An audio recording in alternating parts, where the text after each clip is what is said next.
In the lush green hills of Karen, Nairobi, stood the imposing mansion of the Marx family, a palace of glass, stone, and old African wealth, a name spoken with respect and sometimes envy. Mark, business mogul, community leader. His wife, Sarah, graceful, wise, the soul of the family. Together they built an empire and raised three children, Alan, Nikki, and Ted. The family of five was a symbol of success and humility in equal measure. Mark, the patriarch, had built an empire in logistics and agriculture from the ground up. His wife, Sarah, a former lawyer turned philanthropist, was known in the community for her quiet grace and wisdom. Their children, Alan, Ted, and Nikki, had grown up with everything money could buy, but were raised with limits and lessons. Mark always said, "I will give you wings, but you must choose how to fly." Alan, the eldest, had inherited his father's grit. After studying civil engineering in the UK, he returned to work in a multinational construction firm, managing billion-shilling projects across East Africa. Nikki, the youngest, was brilliant and fierce. She graduated top of her class in computer science at MIT and was now a rising star at a global tech company based in South Africa. Ted, the middle child, was different. He was charismatic and popular.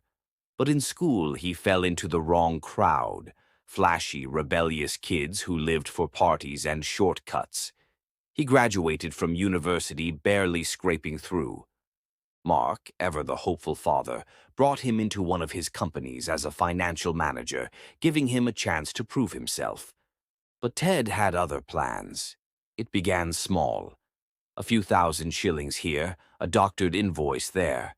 Ted funneled money through shell accounts, cloaked in fake supplier payments. He told himself he deserved it. They never trusted me like Alan.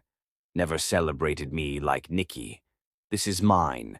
Months turned into years, and the hole grew deeper until the auditors came. "We've uncovered discrepancies," one said quietly to Mark during a board meeting. "Over 12 million shillings unaccounted for. The transactions point to Ted." Mark's heart cracked. He called a board meeting where Ted was asked to explain the discrepancies in the accounts. He was very rude to the auditors and the board. Sarah was devastated by the news when Mark revealed the news. She closed her eyes, held his hand. "I always feared we might lose him to greed." Ted was suspended immediately, pending a full investigation. Ted snapped. The shame, the whispers in corridors, the looks from his siblings. It was too much. His resentment boiled into something darker. He met with two men in a dingy bar in Rongai. "They don't deserve that fortune," he hissed. "Everything will go to us eventually.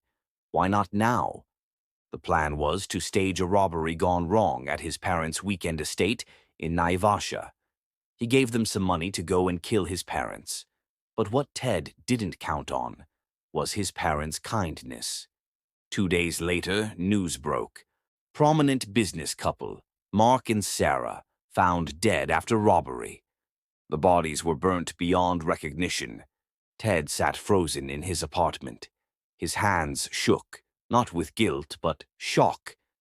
It actually worked. Alan flew in from Eldoret, shaken.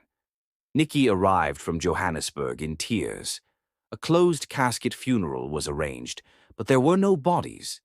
No one noticed Ted's pale face or the sweat on his brow as he stood beside the caskets. He pretended to be very sad, wiping fake tears. Inside, he was already calculating.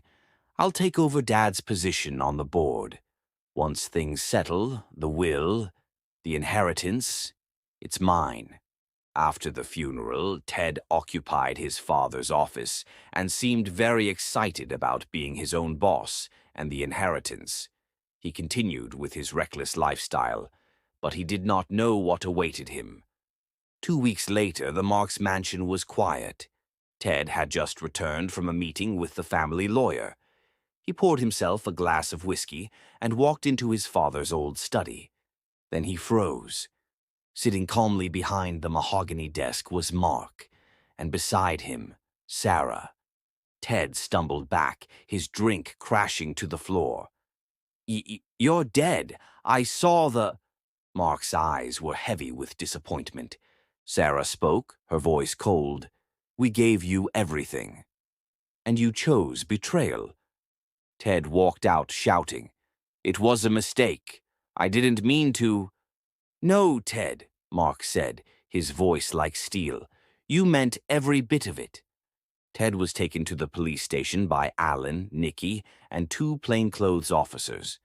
He could not understand how his parents were alive, but this is what happened.